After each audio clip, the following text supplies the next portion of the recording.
Big hand for the entire Chaos crew. These guys are great. Spend a lot of time setting this up for you, and of course they're here late after we all leave, so I just wanted to thank the entire team. We start every seminar like that, and we're going to continue to do it. So one more time, just a big hand for all of the Chaos guys. All right, guys, we're going to go ahead and get started again. My name is Captain Mike. I see a lot of familiar faces. Thank you so much for joining us again. And I also see a lot of new faces, so thank you for attending our Extreme Seminars series here. I want to just remind you of a couple of things real quick, bring you up to speed, and then we're going to get right into our topic of conversation. Right now, Florida Sport Fishing TV, we are airing on World Fishing Network. A couple of people said to me, hey, we don't see the show on Bally Sports any longer. After 12 seasons, after 12 years, we decided to go national rather than just regional. So right now we're airing on World Fishing Network through the end of 2022. And then in January, we will begin airing on the Sportsman channel across the country with our new season, our best season ever. So really looking forward to that. Simultaneously, we are producing and launching a second show called Captain Mike's Rigging Station, and that will air on Bally Sports Florida starting in January also. Want to remind everybody to please follow us on Instagram at Florida Sport Fishing TV. You can keep track of what we're catching, what we're doing, all sorts of good stuff. And finally, I encourage you to join our streaming channel, Florida Sport Fishing TV Plus. That's where you're going to see all of our previous seminars. You're going to get exclusive content, weekly seminars, and of course, all of the shows that are coming up and everything that we're doing will air on our streaming channel before it even airs on TV. So you'll have an opportunity to see everything there. That web address is fsftv.com. So please shut your ringers off on your phone because we are recording this seminar and it will be up on our streaming platforms and on our social network. We're also streaming this live on Chaos's network as well. Okay. So just keep your ringers off if you don't mind. Also, your questions, guys, I'm going to try and cover as much as I possibly can in a short period of time. However, at the end of the seminar, I'll address any questions that you have. So just hopefully I'll answer them before you even ask them. Okay. So let's get started here. Our topic of conversation tonight is twofold.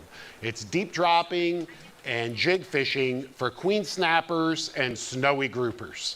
A lot of similarity between these two species, but also a lot of differences as well. Anybody ever catch a snowy grouper? By show of hands, handful of people. How about a queen snapper? Okay, again, just a handful. Who wants to catch more queen snapper and more snowy grouper? Okay, if you didn't raise your hand, you shouldn't be here. Okay, let me just tell you that right now. So first, let's talk about the fish themselves. Queen snapper are perhaps the most glorified of all snapper species. They're just prized. They're a beautiful fish, a bright crimson red, average 5 to 20 pounds. Okay, a beautiful, beautiful snapper. They're available year-round. You can catch them 365 days a year, conditions permitting. The primary depth where you're going to find queen snapper is going to range from 5 to 1,500 feet. Okay, and while 1,500 feet may sound extreme to you for deep dropping, that's not uncommon in the Bahamas for us to fish for the queens in water that deep. That's where the real big ones, the king of the queens, live real, real deep, 12 to 1,500 feet. For the most part, 5 to 800, 800 to 1,000 in that range. Keep in mind that queen snapper are prolific and pretty popular around the Bahamas. We all know that. Anybody ever travel to the Bahamas to catch queens, right? Throughout the Keys, where I am right now, off of Marathon and Isle Morada, off of Key West, queen snappers are a common catch. Okay, very popular, highly targeted, and a common catch down there. Gulf of Mexico, way offshore, areas like Rankin Ridge, Pulley Ridge you may have heard of, Howell Hook, queen snappers are popular. You know where queen snapper are not popular? Right here, right here. In 25 years of deep dropping and fishing outside this area, you want to know how many queen snapper I've caught? 0. They're not right here. So I'm not going to sit here and try and convince you that you're going to go out here and catch queen snappers, because you're not. I promise you. Anybody know why there are no queen snapper out here? Because think about it. They're 50 miles away in the Bahamas. They're down off the Keys everywhere. They're in the Gulf of Mexico everywhere, but not right here. Anybody want to guess why that might be? What's different? What do we have right out here? Current. Not only do we have some current, we have the Gulf Stream. And that current rages at approximately 5 miles an hour, sometimes more. And it's just too much current for the queen snappers. Too much. That's why you can be out here daytime sword fishing. You could be deep dropping for, golden tile fish. You could be deep dropping for the black belly rose fish, that are common out here.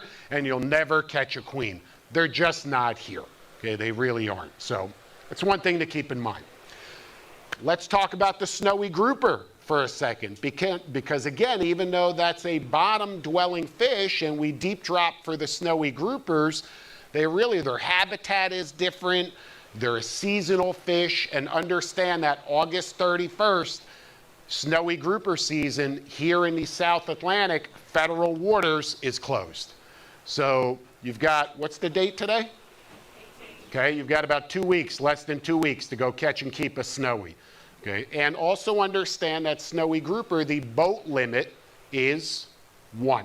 You are allowed 1 snowy grouper per boat, whereas queen snappers, you are allowed 5 per person. Okay, keep that in mind as well. So the snowy groupers, predominant depth, 500 to 800 feet. That's really where you're going to find the snowies, not much deeper than that. Do we catch snowies in the Bahamas? No. Okay. Do we catch snowies in the Keys? Absolutely. Gulf of Mexico? Absolutely. Do we catch snowies right here? Yes. Okay, yes. So you do have an opportunity to catch snowy grouper right off the coast here.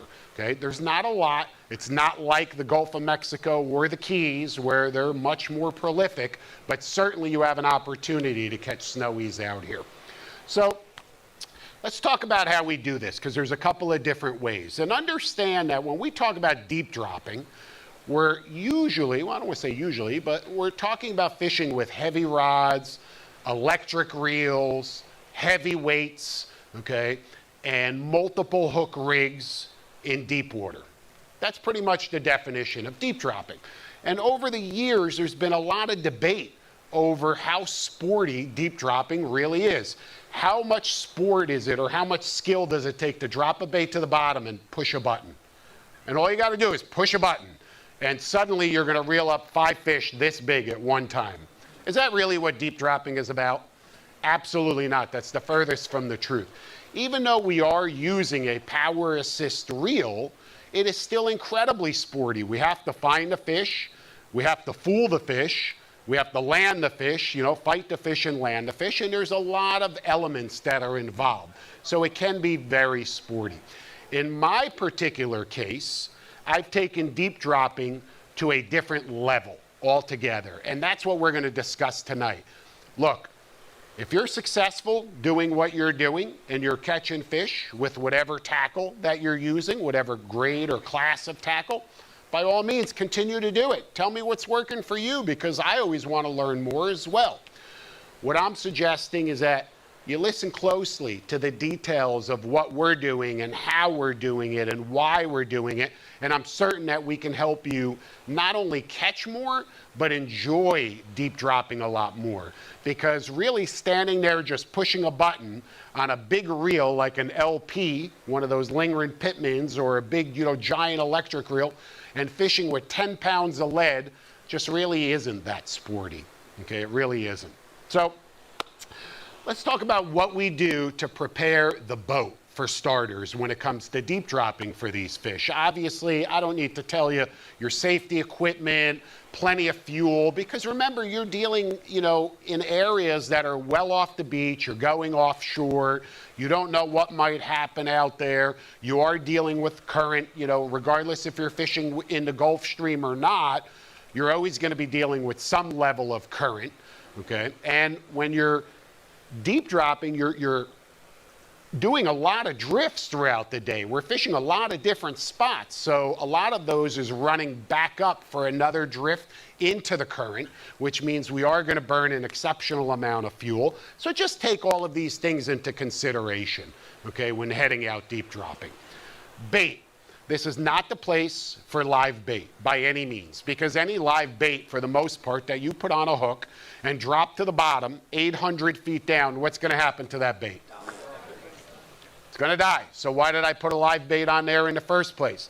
What is the most popular bait for deep dropping? Man, I love you guys. You guys got this all dialed in. I'm going home. Okay, done. Game over. Give you the check. So you're 100% right. Squid is the staple of deep dropping because it's easy to obtain. Everything on the bottom eats squid. Everything. It's an easy bait for the fish to eat. Is it the best bait that you can use? No. It's one of the best baits, but it isn't the best. But you absolutely cannot or should not leave the dock to go on a deep dropping trip anywhere without squid. When you do pick your squid, make sure that they're nice and clean. Of course, you're going to be purchasing frozen squid. We all know that. Some guys are fanatical. They'll actually go to Asian markets and purchase fresh squid that has never been frozen, or whatever fish market if they can get fresh squid. Is it necessary? No. But you do want a nice, clean squid. If you open up a box of squid and it's all bloody and mushy and gooey, do you want that squid? No, you wouldn't eat it. And if it doesn't look like something that you would eat, then certainly a trophy-sized queen snapper, this big, 20 pounds, or a big snowy grouper, which can range from 5 to 50 pounds. If you want to fool these big fish, you better give them something that's worth them eating, because it does make a very big difference, not only in this fishery, in all fisheries. So squid is a staple. Make sure you bring plenty of it, because you may burn through a lot of it. Ideally, I like to fish the whole squid that are somewhere between 6 and 8 inches, you know what I mean? Not the big giant swordfish squid. However, if all you can get are the big squid, that's okay too, because they'll eat pieces of it. You can cut them in half or big strips, or we like to take the head with all the tentacles of a swordfish squid. We rip the head off. And you know what that looks like? An octopus. And the bottom fish love that. The big groupers, they love octopus. So that's really what it looks like. And that makes a great bait as well. However, I have to stress that in addition to the squid, one of the secrets to successful deep dropping for both queen snapper and snowy grouper is meat, fresh meat. Could be bonita. Snowies love bonita. The guys that are out here, the charter boats that are dialed in to catching the snowy grouper are fishing fresh bonita. They are not fishing squid on their hooks, okay? They're fishing fresh bonita. Down in the Keys, I have found that bonita is a great bait, but what does bonita attract? Sharks, right? And there are sharks, especially in the Keys, everywhere. In 2 feet of water and 2,000 feet of water. They are everywhere.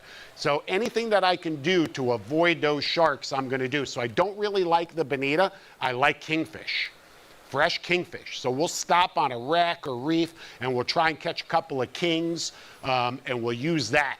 And it really makes a very big difference. A big grouper, a 50-pound grouper, 30-pound, 40-pound, whatever, a big giant snowy grouper, trust me, you ever see the mouth on one of those things? They could suck down a watermelon. That's the truth. So don't be afraid to put a nice slab of fresh bait on that hook, because again, you're trying to catch those big quality fish. Give them something that's worth them chasing and eating. So that's the whole scoop with the bait. Squid and fresh meat, any combination thereof. Sometimes we'll fish, a multiple hook rig, which we're gonna get into, and we'll certainly mix it up.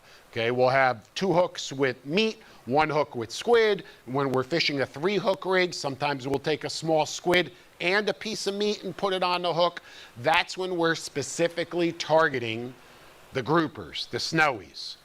And I'm going to go back and forth all night here to talk, not all night, for the next hour or so, to talk about the two different species. When we're specifically targeting the queen snapper, we don't put a really big, bulky bunch of bait on the hook. We fish a nice, streamlined strip or one whole squid. A queen snapper does not have that same size mouth or the same ability that a big grouper has.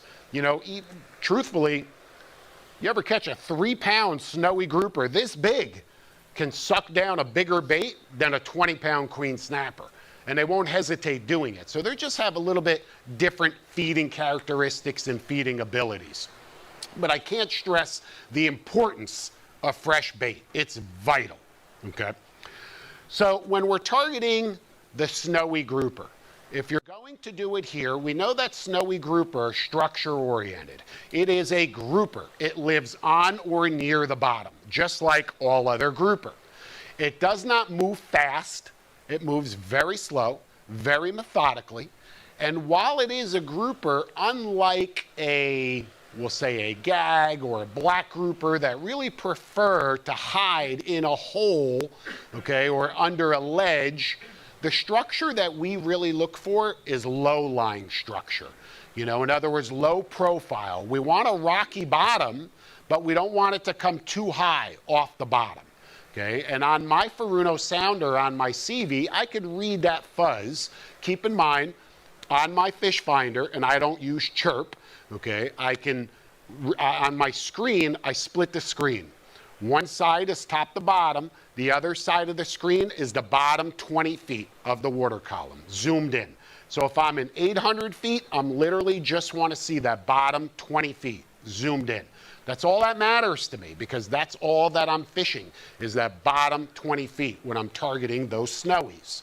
I'm fishing anywhere from 500 to 800 feet. If I had to pick an ideal depth, it would be somewhere around 700 feet. 680 to 720 to be even more specific, okay, if you can find structure, the right kind of structure in that depth. Don't look for it here, because you're not going to find it here. Here you'll find the ideal structure in 550 to 580 is really what you're going to look for in this immediate area. If you're down in the Keys where I am, again, it's going to be deeper. It's going to be that 680 to 720 for those snowy groupers. Now, most of you guys, I'm sure, when you're out there deep dropping, are used to taking a heavy deep drop rod and reel, and you take a heavy lead, average size lead, 5 to 8 pounds. Would you agree? A lot of guys will fish a 10-pound lead. You'll get out there to wherever it is that you're fishing. You might fish a 5-hook rig, and it's got a lot of schmeckla on it, okay? You guys have been to seminar before. I've heard that word before. And, some glow beads or some tubing or a glow squid. It's got all kinds of stuff on it to jazzy it up to catch you, not to catch the fish.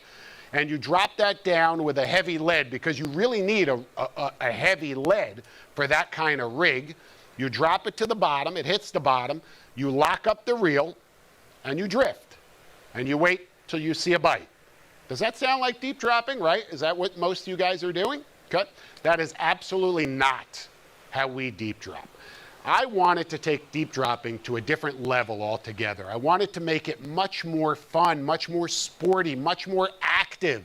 If I go out on the boat and there's a group of guys with me, it can get really boring to just watch 1 or 2 rods that are just sitting in rod holders. So I wanted it to be interactive. So I custom built a set of rods specifically for this purpose. And I want to talk to you first and foremost about the rod itself. And we went through numerous prototypes actually in order to get the perfect rod. It is incredibly light, as you can see, okay? I've got the rod, it's rated for 30 to 60 pound. It has a super soft tip right there. Very soft, so I could see every little sniff, every little bite. I could detect everything.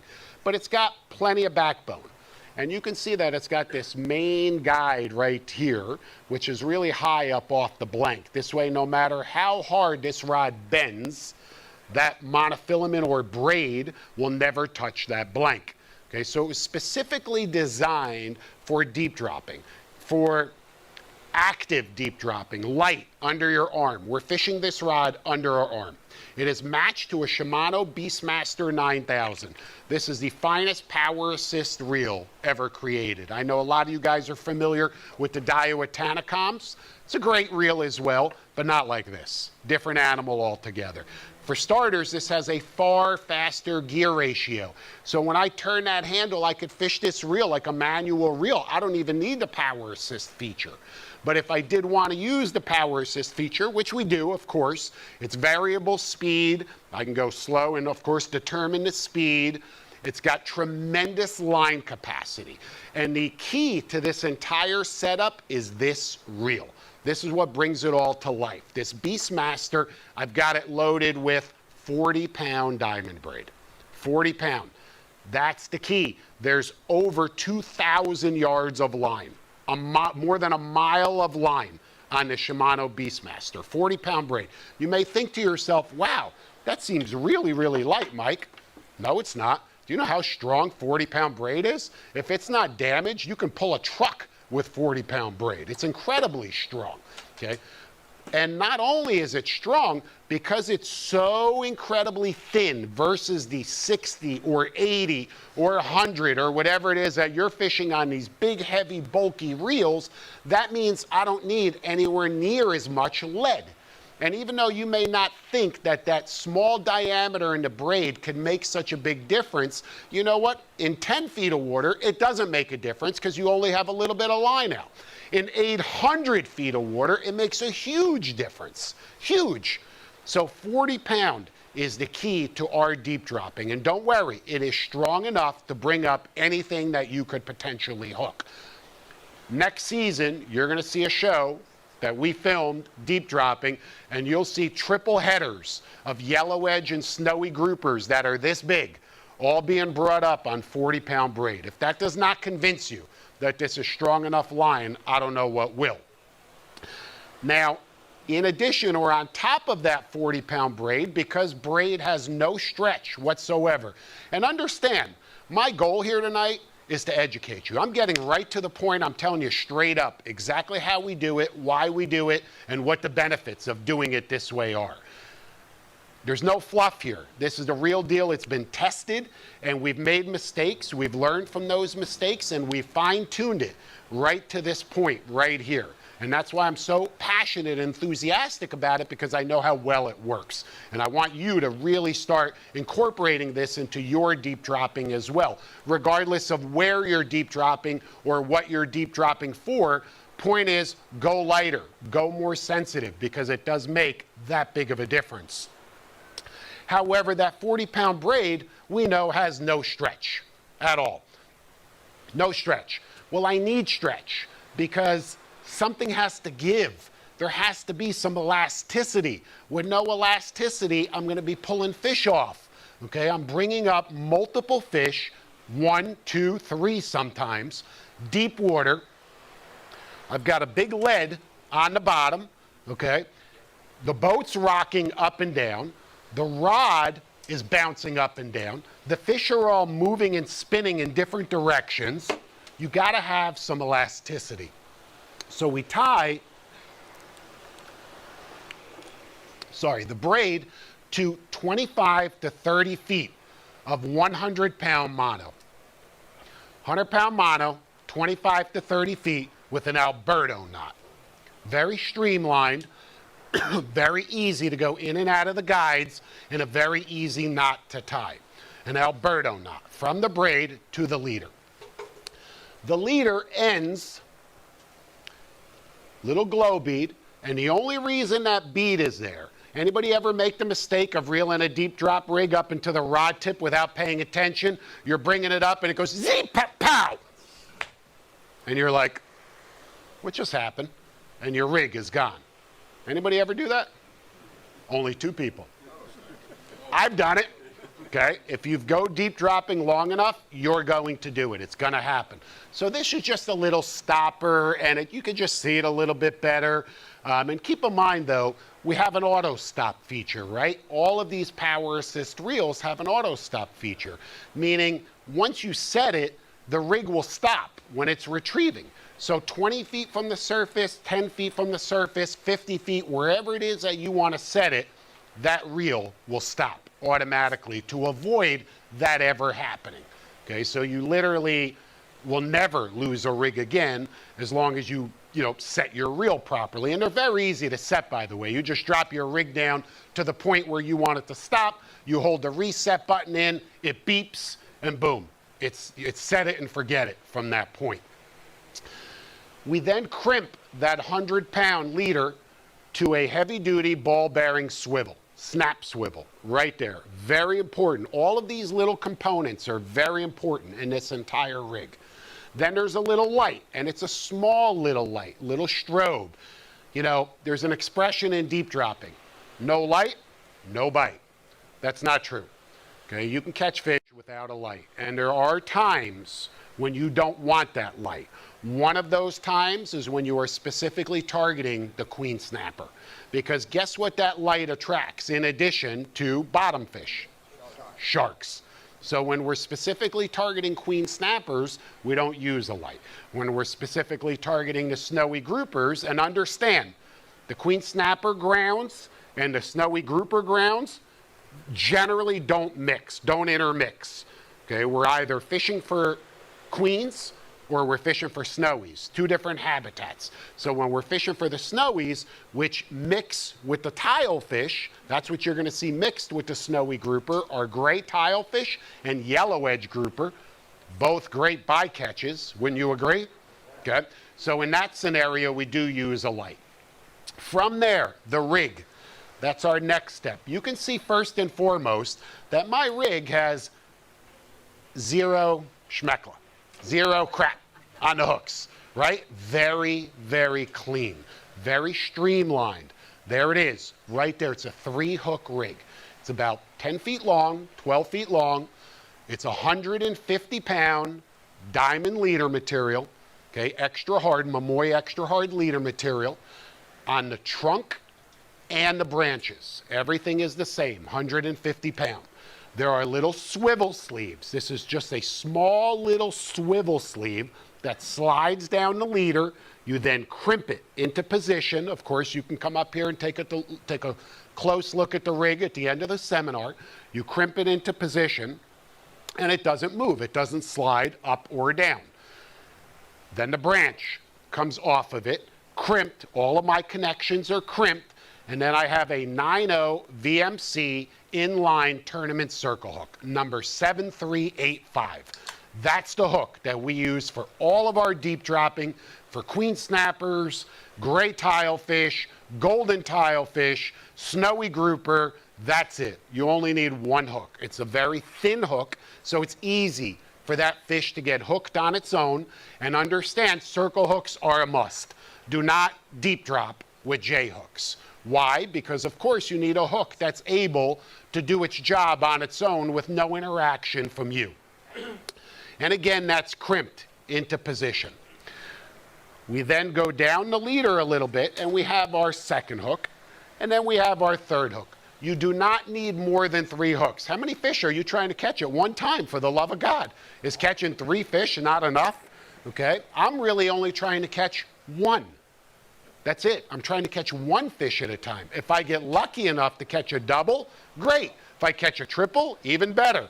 But I'm not that greedy guy. You ever go deep dropping and you get a fish on, the rod's going, it's bouncing, and you're like, wait, I want to get another one on. Wait, no, don't push it yet. I want to get another one on. What, are you kidding me? You don't even know. It's down there eating your bait. It could be a 50-pound grouper, because let me tell you something. It's 800 feet away. It could be even more than that, depending on the depth that you're fishing. Okay, plus there's scope. Your line is going down. There's a big bow of line. Do not think that you're fishing straight up and down. You're not fishing straight up and down. Your line looks like it's straight up and down, but it's not. It's going all the way down toward the bottom, and it bows. It bows out. You're in deep water. The boat's drifting. Okay, so it bows out, especially the way I fish, which I'll explain in a moment. The more hooks that I put on my rig, the more resistance, the more junk that's in the water which means the more lead that I'm going to need to keep that rig on the bottom, right? If I fish a 1-hook rig with a small bait, I'm not going to need anywhere near as much lead as if I fished a 5-hook rig with 5 baits with glow beads and glow squids and tubes and all that other junk that they put on them, okay? I would then need a lot more lead. So my goal is a very clean, natural presentation. I am convinced that a snowy grouper who's on the bottom, 720 feet down, who's hungry, and he sees my bait and he smells it, and it's a fresh piece of king mackerel, okay, with a little squid on there just for the heck of it. And he swims up to it, he sees it, he smells it, and understand, they could see perfectly well down there where you think it's pitch black and icy cold, they can see, okay? And he sees that bait, and he's about to eat it, and he says, wait, there's no glow bead on there. There's no squid on there. There's no schmeckle on there. I'm not gonna eat that. I'm just not gonna eat it. And he's gonna swim away. On the contrary, of course not. He's gonna suck it down in a second, okay? Because that's what he is. He's a game fish. He's a predator that's on the bottom, that's hungry. And you just put, you know, an amazing meal that's easy for him to eat right in front of him. Of course he's gonna eat it. So keep it very stealthy. That's always been my goal to success when it comes to deep dropping in this scenario. On the bottom of the rig, a second ball bearing, heavy duty snap swivel. Look at this lead, everybody watch. Look at that lead. See it spinning like a top?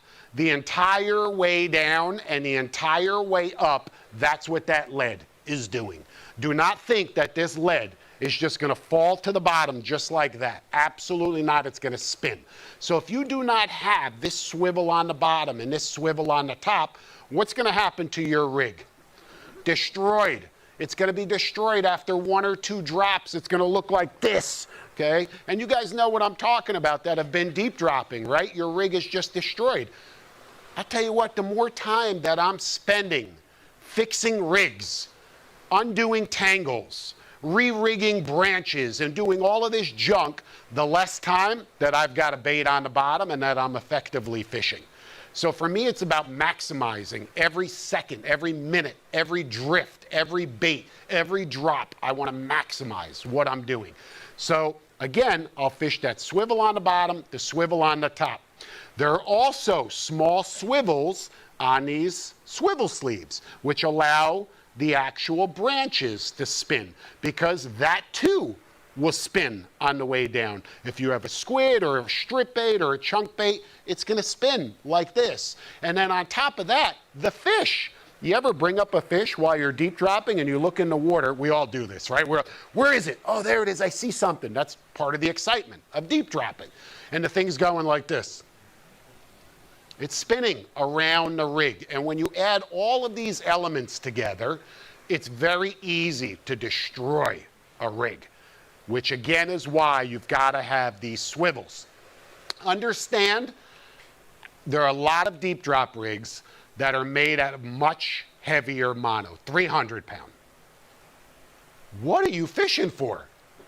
What are you trying to bring up from the bottom? I'm only fishing 40 pound braid. Why would I need a 300 pound leader? I don't, okay? I don't. It's stiff, it's easy to work with, but it's absolutely unnecessary.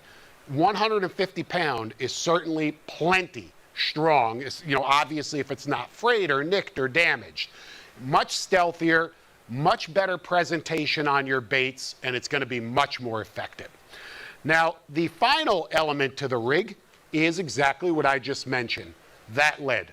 When I'm fishing in up to 1,000 feet of water, while you're fishing 10 pounds of lead, I'm fishing 3, right there. If I have to fish more lead than this right here, there's something wrong. And let me tell you how I get away with that. Because you may be saying to yourself, Mike, there's no way. There's no way in the world that you can drop a deep drop rig 800 feet to the bottom with 1 knot of current, 2 knots of current, and hold the bottom with just 3 pounds of lead. That's impossible. Well, it isn't, and I'll tell you why. Because I'll drop my rig to the bottom. And once it hits the bottom, while you lock up your reel and you put it in your rod holder and you drag it across the bottom, I do not. I'm in free spool, and I'm feeding my line out just like this. Okay, I'm slowly feeding it out at the same rate that the boat is drifting. My rig is not dragging across the bottom like your rig is. My rig is lying on the bottom. The entire thing, it hits the bottom. 3 pounds is plenty of lead to get it down there. And I don't know if you can see this from back there, but look where all 3 of my baits are. Where's my baits? On the bottom. Where's the grouper feeding? On the bottom, okay? I leave all 3 of my baits right there, and I'm feeding it out. I stop on the numbers where I want to fish. I'm convinced right here, right down there, 800 feet down, is snowy groupers. I drop my bait right there. I hit the bottom. I'm in free spool. That's enough lead to keep that rig on the bottom. I feed it out. I feed it out. I feed it out. I'm holding this under my arm. Feel how comfortable that is. How light is that? Could you hold that under your arm? Very light. Yeah. Very light. Incredibly light for a deep drop outfit. 10 pounds. How about 2 pounds? Okay, and I'm just feeding it out. Feeding it out. Feeding it out. Now, every now and then, I'll put my thumb on the spool. I'll let the line tighten up, and I'll feel. I'll feel. If I feel any extra weight, if I'm feeling bites, and I promise you, you will feel the bite. What I also promise you is as you are feeding it out, you will feel the bite. Even though your bail is open and you're feeding out line, you're paying out line, you're not just doing this. You know what I'm saying? You're not just feeding line out as fast as you can. On the contrary, I'm only feeding it out at the same rate that the boat is drifting. Okay? The line's going to stay relatively tight. Not straight up and down, it's going to scope out, but I'm leaving it relatively tight. Now, understand, this is why I said earlier where this reel is the magic part of this whole equation, because I've got a mile of line on here. I'll go down half a spool. What do I care? I'm not reeling it up like this. I'm pushing a button, right? I'm pushing a button. So I will literally leave this on the bottom, and I'll feed it out, feed it out, feed it out, and I'm waiting for that bite. Now, maybe, depending on the speed of the current, depending on the drift, I may want to move my rig, because guess what? After 5 to 8 minutes, I haven't had a bite. And if I don't get a bite in 5 to 8 minutes, I've got 3 juicy, smelly, delicious baits sitting right on the bottom. And these groupers, these tile fish, and you know, let's be honest with each other, even though we're targeting snowy grouper, you're gonna catch the tile fish also. They swim side by side. They're gonna sniff it out. 3 baits, are you kidding me? They'll smell that from a mile away. In 5 to 8 minutes, if I don't get a bite, I lock up the reel, I go into full speed. Full speed. I lift the rig. Picture this. I'm not dragging the rig across the bottom. I lift the rig up 100 feet off the bottom, boom, and then I go back into free spool. Here's my rig. It's sitting right here. Fished 5 to 8 minutes, didn't get a bite, full speed. Rig comes up, boom, now it drops right here. And now I continue to feed it out. I'm hopping the rig across the bottom. Everybody picking up what I'm throwing down here? Don't drag it, hop it, okay? And you know what that's also going to avoid? What is that also going to avoid? Getting snagged. There's nothing that sucks more than getting snagged on the bottom when you're deep dropping. Am I right? You're talking about a lot of gear, a lot of line, a lot of time, and not only that, especially if you're fishing like 60 or 80 or 100 pound braid, that's not so easy to break. Okay, the rod's like doubled over. You're like, oh my God, what do I do? You're wrapping a line around a cleat and then it breaks right there and you lost all of that line. I've made all these mistakes. Okay, I've done it all. And I know, and trust me, if you deep drop enough, the same thing's gonna happen to you. Okay, so to avoid getting snagged, don't drag the rig across the bottom, hop it across the bottom. Okay, and if you keep doing that, you're gonna get bit. That's how I can get away with so much less lead, because no matter how fast I'm drifting, the rig's not going anywhere. All I gotta do is just keep scoping it out. Scoping it out, I got plenty of line, I got a mile more. I'm not afraid to go all the way down. This is a fast reel. I'm trying to catch fish. I'm okay with that, okay? So that's how we successfully not only target and catch the snowies, but the yellow edges, the tile fish, while most people are just sitting back, dragging that rig across the bottom. The rig's way up here because let me tell you something, I've sent cameras down there. Tile fish will not swim more than this far off the bottom, 5 feet. They're like little rats down there. It's pretty amazing to watch. But once they get a few feet off the bottom, they won't go up any higher. So if this rig is way up here, okay, like this, you're never gonna catch anything on this hook, okay, because the tile fish won't swim up there. And even though we're talking about snowy groupers, like I said earlier, a 10, 12 pound big gray tile fish is a pretty damn good catch. And you won't catch them on there. But if the whole rig is lying on the bottom, easy peasy, baby, you're gonna catch them all day long. And multiple fish, because it's easy for them to eat. They're comfortable eating down there. That's what they do. And again, the groupers are feeding right off the bottom as well.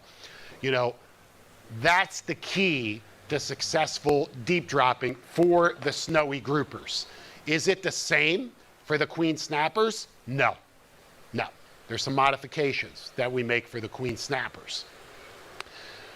First, you hear that right there? Well, I've been doing it in the mic. I don't know if you can hear it, but that little jingle right there of that hardware sometimes is enough, believe it or not, to spook the queen snappers. Queen snappers, the big ones, they're not dumb.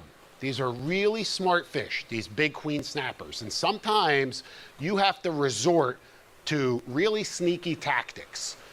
You literally get rid of all of this. Just get rid of it all.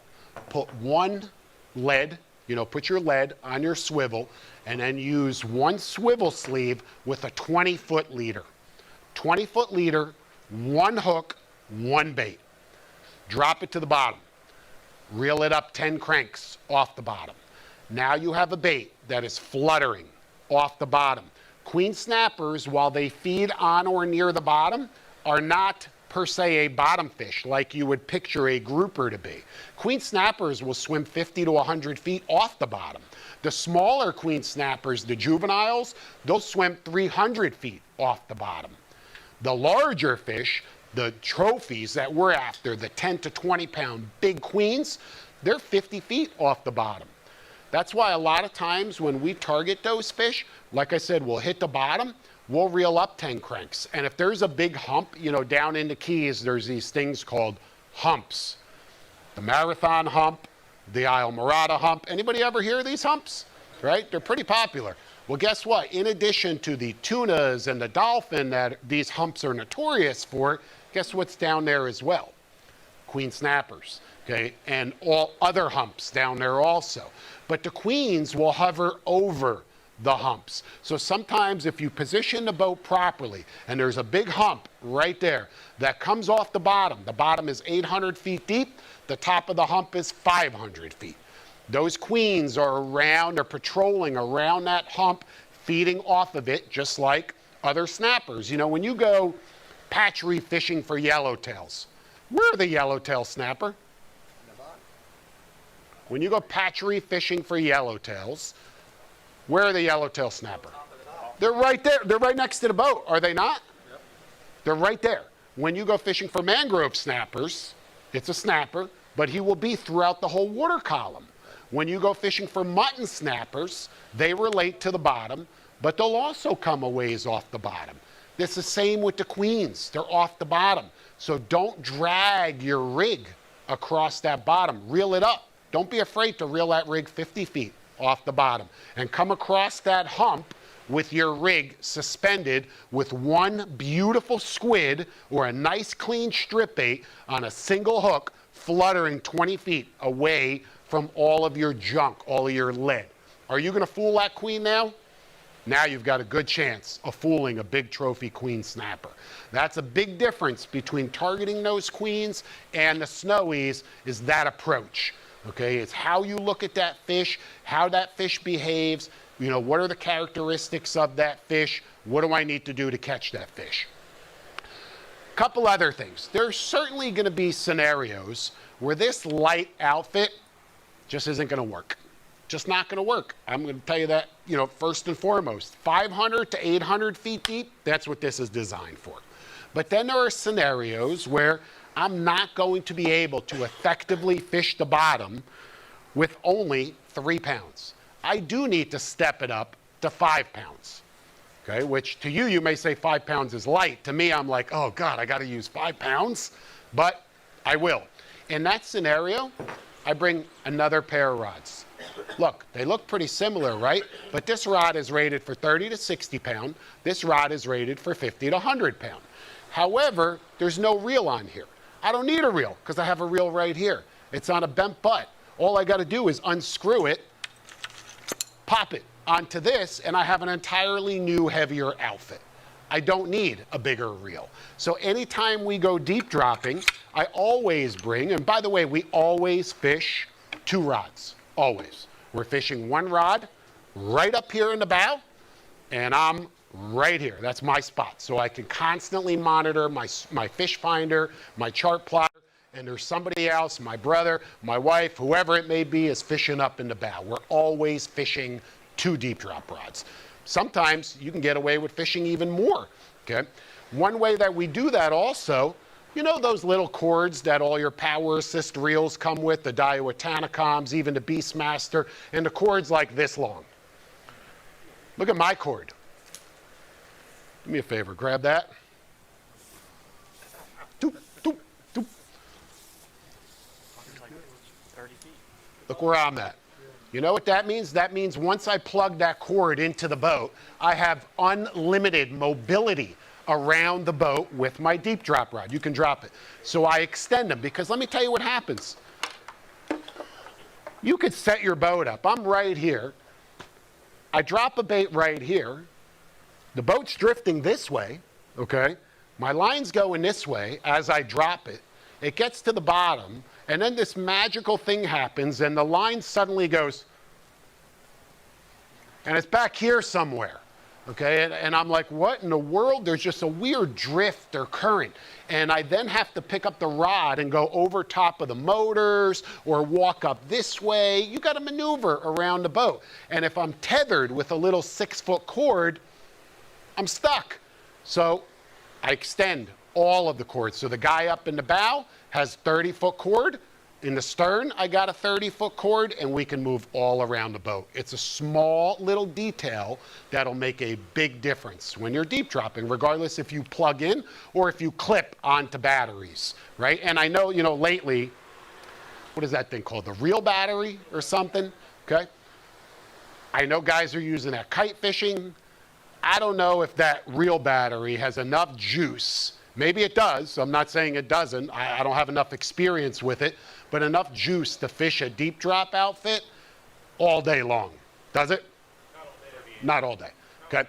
Not all day. So I don't want to deal with that either because that's just another thing that I'm dealing with that I don't want to have to deal with. I want to focus on catching fish. So instead, I prefer to plug in, and actually aboard my 39 CV, I've got an outlet up here. I have a center outlet for sorting. I have another one back here and another one in the other corner. So we have 4 outlets.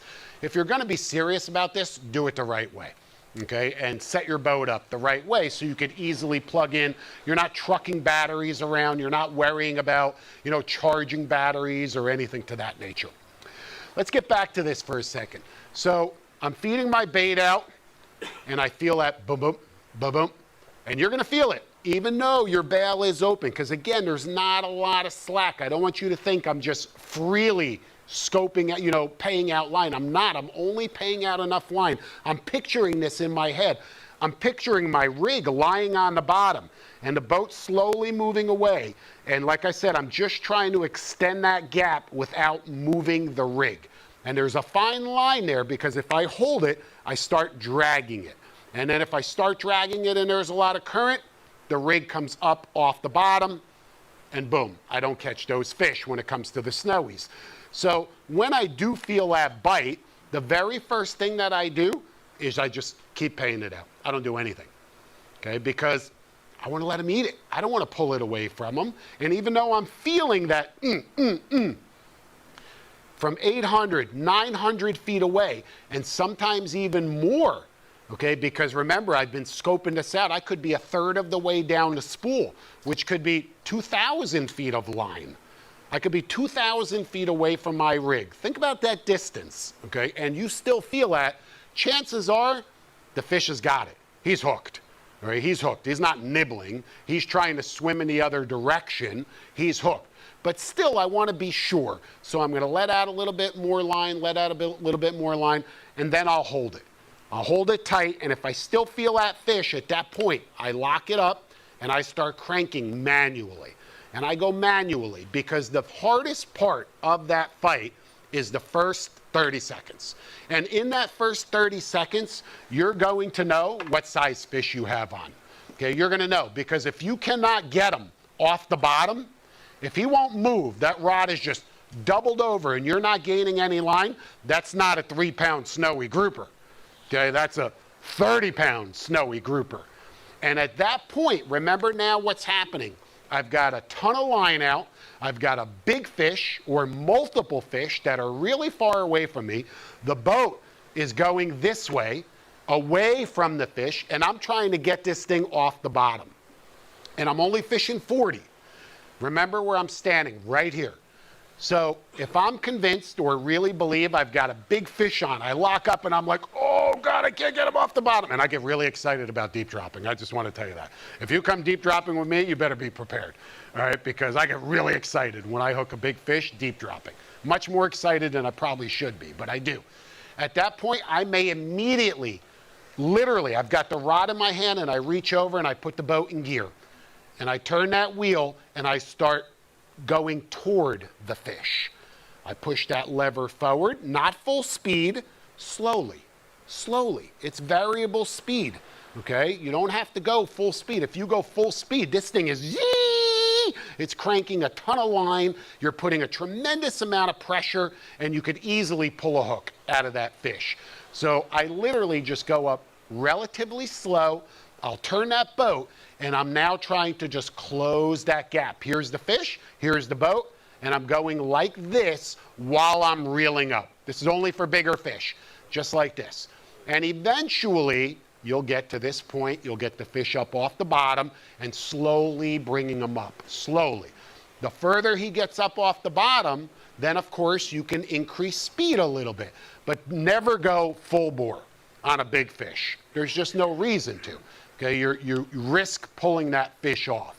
And keep in mind, the guy up in the bow, the same scenario. If he hooks a big fish and I'm right here and he can't get him off the bottom, I'm going to do the same thing. And I understand all I have to do is reel up my slack. It's a matter of communication. If you're only fishing one rod, of course you don't have to worry about that. If you're fishing two rods, I assure you that whoever is standing here knows that I just hooked a big fish. They know it. There's no confusion. They know I hooked a big fish. So, and you'll see that too on that episode that I mentioned to you, okay, that's coming out next year there in January. Use the boat to your advantage. Why not? That's what it's there for. The boat's, you know, it's running. Put it in gear, 1 engine, 2 engines, 3 engines, 8 engines. Now, you know, who knows what kind of boat you have, but nevertheless, close that gap, okay? Just slowly close the gap. Put in just enough pressure, understand that fish, think about how big that fish is, and trust me, he's got the advantage at that point because he is so far away and he's not going to want to come off the bottom. His life revolves around that bottom. Snowy groupers do not live in the middle of the water column, up in the water column. They live and feed on or near the bottom. Their entire life revolves around that bottom. And when you try and pull them out of that, you know, away from that seafloor, they're not going to just easily come off the bottom. They're going to fight for their lives, okay? And that first part of the battle is the most important.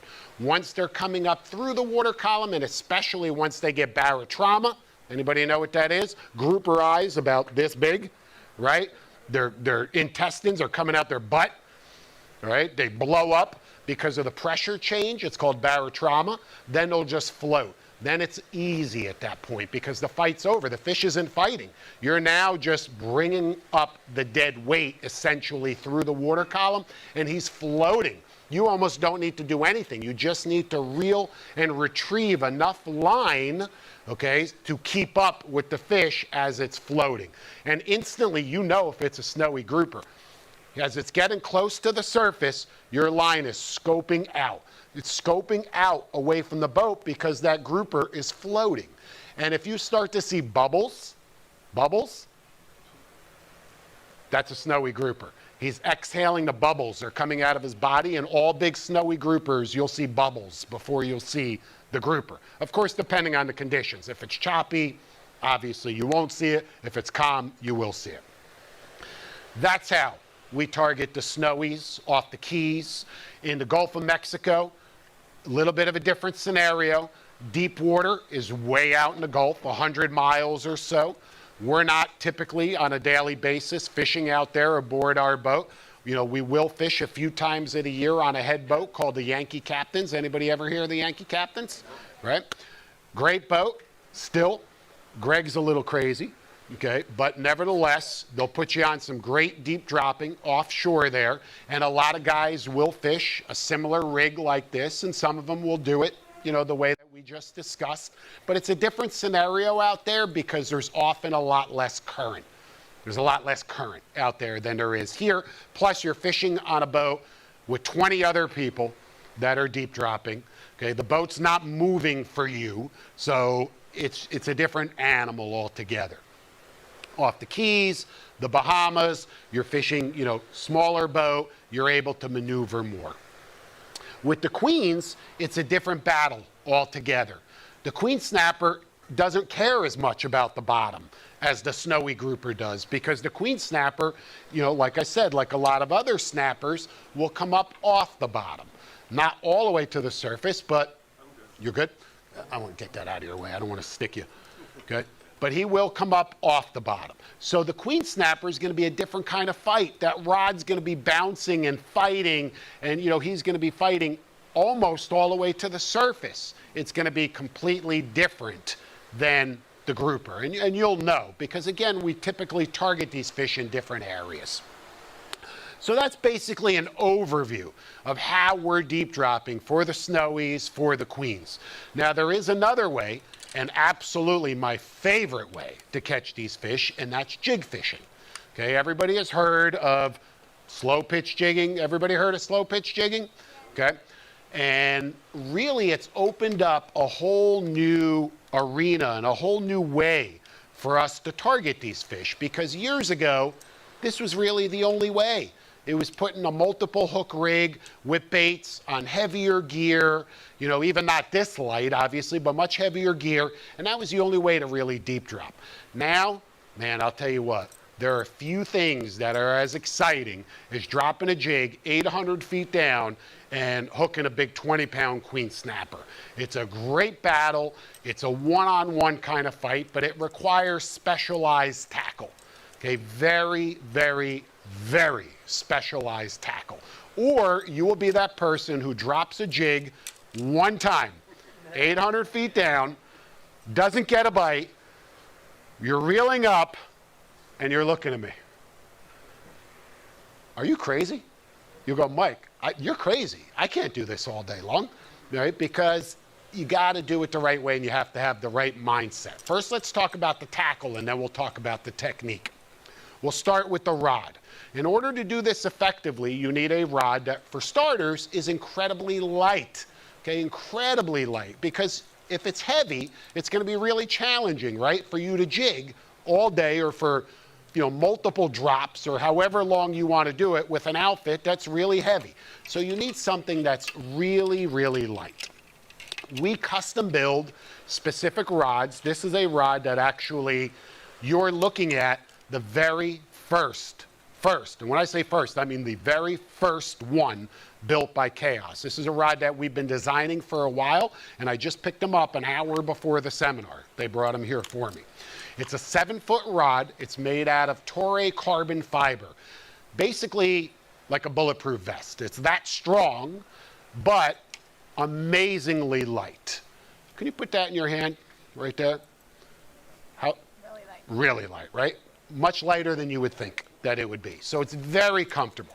But it's incredibly strong. You literally can pull almost any size fish off the bottom with this thing. You can bend it into a giant U. It's not going to break, okay, because of the material that it's made out of. The rod itself is spiral wrap or acid wrap. Different people call it different things. What does that mean? See the guides? See how the guides start on the top and end on the bottom? Okay, we've built, similar rods like this for people, and I've shipped them to them, and they've called me and went, Mike, man, you guys messed up. The guy wrapping the rod must have been drunk as a skunk, because look at the guides on this thing. And I'm like, oh my God. Okay, 3 reasons for this. Number 1, it helps prevent spinning of the rod in your hand. Number 2, no matter what load I put on this rod, no matter how hard this rod is bent over, the line itself will never touch the blank. And that's really important when it comes to the braid, because braid is super fragile. It's super strong, incredibly strong, as long as it's not damaged. Braid is just that. It's 8 microfibers, depending on the braid that you choose, 8 or 9 microfibers that are braided together to create this incredibly thin fishing line. Well, if you took this incredibly thin fishing line and unwrapped it, imagine how thin each of those 8 strands would be. If you damaged just one of those 8 by leaning this up against a concrete seawall or one of so many different reasons, with the naked eye, you wouldn't even see that damaged part in the braid. And if you have a damaged area and a weak link, you know what's going to happen? Somebody tell me, what's that famous line? Zing pow. Zing pow, baby. You hook a fish and it's zing pow, and it breaks off. Because you didn't even know that you had a weak link in your braid. You never saw it. It was going to be impossible for you to see. Okay, impossible. So it's really, really important that you do everything you can do to prevent that braid from getting damaged. And that's one big reason for the acid wrap. Another reason is when we're jigging. There's a lot of motion involved with jigging. Slow pitch jigging, jigging in general. If this line, every time I came up, watch what happens. I'm going to turn the rod upside down for a second. Look at the guides. When I go up jigging, see if we can demonstrate this, and I'm moving, that line could very easily do that. See that? How it got stuck on that guide? And trust me when I tell you, if you jig enough, it will constantly get wrapped on that guide. So by turning it and putting the guide on the bottom of the blank, that line now, when it touches the top of the rod on the upswing of a jig, of a pitch, whoop, it slides right off. And it'll never get hung up on the tip of the rod. So there's really 3 reasons for that acid wrap. In addition to that, you can see that it's blank through construction, goes all the way to the back. Like I said, very sensitive, very parabolic. Parabolic meaning springy. Doop. Look at that. Doop. It springs back into action. So when I drop this jig 800 feet down, okay, and I move that rod and I pitch that jig, the rod itself loads and unloads. Loads and unloads. Loads and unloads. And every time it unloads, it pitches the jig across the bottom. It pitches it. It throws it. That's why it's called slow pitch jigging. Not because somebody's pitching. It's because that rod, every time it bounces up, pitches the jig off to the side. Okay, and it allows the jig to do what it was designed for. So it's a very, very special rod. Oh, you're going to pay for it too. Trust me when I tell you. Somewhere in the neighborhood of $600 plus just for the rod. It's matched to what is perhaps the finest jigging reel ever created. Not perhaps, to unequivocally what is the finest jigging reel ever created. This is a Shimano Oshia Jigger 4000. We fish a 2000 model for everything relatively shallow, 100 to 500 feet. In this depth of water, we fish a 4000 for a couple different reasons. First and foremost, it's cranking power, the torque on this reel. Look at this big T-bar and this big ratio. Let's see if we can. When I go all the way around, every turn retrieves more than 4 feet of line. Okay, and there's just tremendous torque. So I don't feel the weight of that jig when I'm reeling it up from deep water. If I felt the weight of that jig, I wouldn't be able to do it either. Okay, but by not feeling it, all you're doing is finding a rhythm and just turning. Very casually, you find a nice rhythm, and even though you're only going this fast, that jig is flying back up to the surface at a super high rate of speed. In addition to that super silky, smooth star drag, look at the size of that star drag. Very easy to adjust with your thumb or your fingers. They make it super simple. Most importantly, watch this feature. You guys hear that? I'm in free spool. All I have to do is turn the handle and the reel locks and the reel shifts into gear. Why is that important? I'm dropping down. My jig is going all the way to the bottom. You know, my finger's on the line, it's racing down. Suddenly, I'm completely slack. What happened? Fish on, baby. Immediately, I don't want to fumble around. All I have to do is just, boom, just start cranking, cranking, cranking, and come tight immediately and hook that, and you'll hook that fish. So that's another really nice feature. Plus, it holds a tremendous amount of line. 20-pound braid, 20-pound. I cannot tell you how much line is on this reel, but I can tell you when I drop this jig 800 feet down, it doesn't even look like I've touched the line that's on the reel. Okay, and that's very important. Why? Because if this reel was almost empty when I hit the bottom and I go to reel in this line, I'm not gaining anything because there's nothing on the spool. But by the spool staying full, then I'm gaining maximum retrieve, maximum amount of return on the line with every turn of the handle. Does that make sense? Okay, so it's all of these features combined, plus the material, the corrosion resistance, and all the other good stuff that Shimano puts into this. It's just, honestly, the best jigging reel you'll ever use in this class. Finally, it's coupled with what has become my absolute favorite deep water jig. Now, you guys may look at that thing, which, by the way, has funky shapes on the back side there, little glitter on the front. It's not center weighted. If you'll look at it, the weight is just a little bit offset. It's not right in the middle. It's just a little bit offset right there. The name of this jig is called an Enforcer. It's 400 grams and will generally fish a 400 or 500 gram jig. How many grams in an ounce? Come on, from your high school days, 28 grams, right? So how much does this 400 gram jig weigh in ounces? Somebody tell me that. Oh my God.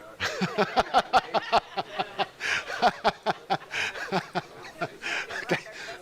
Yeah, we're like, well, we all failed. Either way, it's heavy as shit. Okay, it's like a pound, right? Right? It's heavy, very, very heavy. And you need a heavy jig to get to the bottom quickly. And the way that this jig is designed, keep in mind, under load meaning when this line is tight, and there's tension, this jig falls like this. It does not fall like this, it falls like this, like a bullet. And it literally will race to the bottom as fast as it can go, right to the bottom. And you want to keep that reel in free spool with your thumb on the spool to prevent backlashing, but with no tension. Let it go. If you put any tension on there, you're going to slow it down. Let it go because you want to get it to the bottom as quick as you possibly can. Once it gets to the bottom, you lock it up and you start pitching and jigging this reel using a combination of the rod and the reel. And while this is not a slow pitch seminar, okay, you get the gist of it. And what happens at that point is this jig is no longer being fished vertically. Now, every time you pitch it, it goes off to the side. And it wobbles and swims, and then you pitch it again, and it goes off to the side. And it wobbles and it swims, and I'm telling you what, I used to have a different jig, which I still use. It was called the Mobster. You've heard me talk about it before. I'm sure you may have seen other seminars, whatever. And I love the Mobster. I've caught a tremendous amount of fish on the Mobster until I got my hands on the Enforcer. And while these are funky names, I'm not the one that named them, I'm just telling you. This shape is just incredible. And I've had amazing success. And one day, I caught a squid on this jig. And the squid was the same size of the jig. And when I reeled it up and I came out of the water and there was a squid hanging off of it, which is not uncommon because the squid thought that this was a squid, okay? And he actually wasn't attacking it to eat it, he was attacking it to mate with it, okay? And happened to just get hooked. And when I took him off the hook and I held this side by side, it was identical in size, shape, color, formation, everything to a natural squid that was this big. And when I start fishing this and you see the action that it has, it mimics a squid better than any other lure I've ever seen in my entire life. And what do groupers and snappers feed on in deep water? Hot dogs. Now that shit's funny. I'm sorry. Nevertheless, so you're matching the hatch perfectly. And I'm telling you, everything eats these. This is not, I'm not promoting this. I'm simply telling you that if you're going to go deep water jigging, you've got to do it the right way. And it's a combination of line, leader, rod, reel, and jig. The line, as I mentioned, 20-pound braid. And at first, I said to myself, 20-pound braid? Man, you want me to drop a jig that weighs more than a pound 1,000 feet down for golden tilefish or snowy groupers or queen snappers in extreme depths under extreme conditions where I have the potential of hooking an extremely large fish? Because let me tell you something. Not only do snappers and groupers eat squid, so do 70-pound amberjack, okay? So do 70-pound amberjack. And you don't know that it's a 70-pound amberjack, because you know what you're praying that it is? A giant grouper, right? You're like, oh my God, I just hooked a 50-pound snowy, or a giant yellow edge, or a Warsaw, or it's just some amazing thing. No, you hooked the 70-pound amberjack. But you have to fight them all the way to the boat, okay? And I'm telling you what, the 20-pound braid will hold up in that scenario easily because there's something on the reel called a drag, right? And as long as your drag is set properly, you can fight any size fish on 20-pound test. And as long as that 20-pound braid, which I don't even know why they call it 20-pound, because it should be called like 200-pound. Braid is that incredibly strong, especially fresh new braid, okay? But the difference again, just like on the deep drop, where the 40-pound is ultra thin and allows you to fish less weight with less scope, it's the same scenario with the jig, okay? I can fish a lighter jig, less scope, because in order for this jig to be effective, you've got to fish it as vertical as possible. I mean, vertical like this, your line. When you're scoped way out there, the jig is just not going to move the way that you need it to. So you want to be as vertical as you can possibly be. And that 20-pound test allows you to do that. We connect that 20-pound to 40-pound presentation fluorocarbon with that same knot, an Alberto knot. Same, it's almost the same. 2040, 4100. I know those numbers are different, but Top Shot, braid, Alberto knot, essentially the same concept, okay? Long leader, about 30 foot for stretch, okay? Because remember, chances are you've got that fish hooked, but this isn't all the way in his gut, okay? Rarely will this entire jig be in that fish's mouth. Chances are you're going to have two hooks in his, in his mouth, and the other two hooks are going to be in his head, on his side, in his butt, wherever. That's what these jigs do. They're deadly. Okay, and a lot of guys, by the way, in deep water, rather than fishing dual or tandem assist hooks, they'll fish a single hook. A single on the bottom and a single on the top, just to avoid snagging the fish, fouling the jig. You don't necessarily need the tandem assist hooks. You can see there are two hooks on the bottom, two on the top, okay? But, it's a matter of preference and both will work. I fish the tandem because I just want to kill everything I catch. So, but nevertheless, and I don't want to miss any bites. So this is perhaps, as I mentioned, the funnest way that you can target the snowy groupers, the queen snapper. Is it the most effective way? Some people say no. I'm going to tell you on a recent trip on the Yankee Captains, and we filmed it, the entire thing, 20 guys, 19 of them for 3 days fished bait. One guy who completely lost his mind, okay, for 3 days, did nothing but jig. He fished a rod very, very similar to this with that jig. We all want to guess who that guy is, right? Smoked everybody, okay, and caught more than everyone on the boat. Now, keep in mind, I fished hard. I don't give up. And a lot of guys didn't. But nevertheless, the point I'm making is it can be just as effective as fishing bait. And what the guys didn't realize, and this was kind of a perfect scenario, I've got 19 guys chumming for me. Right?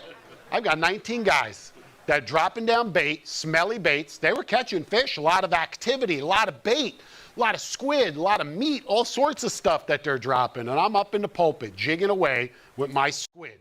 Every drop, boom, boom, boom. Not every drop, but you follow what I'm saying, okay? Now, that boat also offers jig-only trips. I'm not going on a jig-only trip. Nope. I'm not going on a jig-only trip.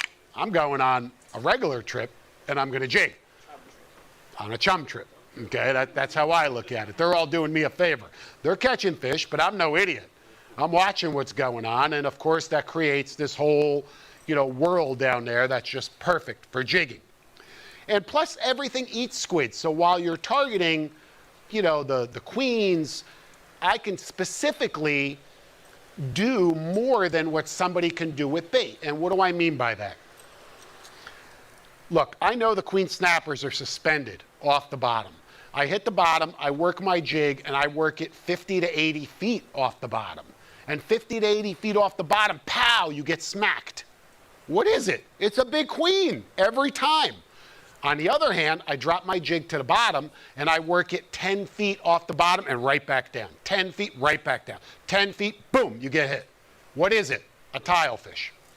Okay, because they live right on or near the bottom. I don't want to catch the gray tile fish. I can catch them here or wherever. I want to catch the queens, so I work it higher, off the bottom. Not such an easy thing to do, with this kind of rig. So there's huge advantages, in my opinion. Plus, it's just so incredibly rewarding. Not for everyone, but incredibly rewarding and incredibly effective as well. Finally, look, when you're out there deep dropping, you got to maximize on every opportunity. I'm that guy who says that one fish makes a difference. If you went out deep dropping, and I don't care if you didn't catch anything, but you caught a 40-pound bull dolphin. Did you have a good day? Hell yeah, you did, right? I'll take a 40-pound bull dolphin every day of the week. You're never going to catch that bull dolphin if you don't fish for dolphin. Well, I'm not specifically out there dolphin fishing. I'm deep dropping or I'm jigging. But you bet your ass I got a spinner right here, and I got another spinner right here, a Chaos SP 15 to 30-pound class, 7-foot rod, Shimano Saragossa 10,000. Perfect combination. It's loaded with braid, okay, but it's got a top shot of monofilament or fluorocarbon with a live bait hook. I'm fishing squid. What am I going to put on the hook? A whole squid. That's all I need. I don't need any special bait. I'm going to chuck it out off the bow. I'm going to chuck it out off the stern. I'm going to leave them locked up in a rod holder on every drift. You're in dolphin territory. You're offshore. You're missing the boat, so to speak, if you don't at least have a couple of dolphin baits out. Are you going to catch them every time? No, but you'll never catch them if you don't try it and it doesn't take you any extra effort. You're there anyway. Maximize on every opportunity. And I also want to say, look, while you're deep dropping for queens, while you're deep dropping for snowies, like I said, gray tile fish, they're predominant. They're probably the most predominant bottom fish, you know, deep drop fish there is, other than those damn black belly rose fish, right? Which we all know. You guys fish for those black bellies? They're great. I mean, they're absolutely delicious. They're a day saver. They're fun to catch, and they're everywhere. You know, you can catch them 3, 4, 5 at a time. You could sink the boat with those damn things. They don't freeze very well, but great for ceviche and like a lot of fun to catch. And I mean, talk about an odd looking critter, right? With that big eye and the spines. I mean, plus they're beautiful, okay? So you'll catch those, but what are some other stuff that you may catch on the bottom? How about blackfin tunas? 800, 900 feet down, 30-pound blackfin tuna. You're like, what in the world are you doing down there, son? Okay, absolutely a possibility. Barrel fish, okay, not so much here, even though there are some barrel fish on a ledge outside of Fort Lauderdale, which we'll talk about that just, you know, for 1 second, but they're very common down in the Keys, common in the Gulf. That's a great catch. That their barrel fish will be suspended off the bottom with the queens, okay, and here, like I said, off Fort Lauderdale, there's a ledge. The one secret that the guys do here is the lead that they put on the bottom of the rig. Instead of it being a long sash weight type of deep drop lead, they'll use a downrigger ball, okay, a round downrigger ball, because you will contact the bottom, and the bottom out here is very sticky. What does sticky mean? Hangy. As soon as your rig touches the bottom, you're hung up, because that lead seems to get hung in the bottom, the hooks get hung, so they'll fish a round ball lead, like I said, like a deep drop, not a deep drop, a downrigger ball. And that helps avoid getting tangled when you're specifically targeting the barrel fish here, specifically. But that's another fish that you can catch, you know, like I said, as bycatch to what you're targeting. So there's a lot of other possibilities out there, and obviously a lot of possibilities in between where you're leaving and the deep drop grounds. So hopefully you picked up a couple of tips. You know, hopefully you kind of look at deep dropping a little bit differently than you did when you got here tonight. And even if you take one thing away from this tonight that helps you catch more fish, then I've done my job. So that wraps this up, guys. Thank you so much. All right.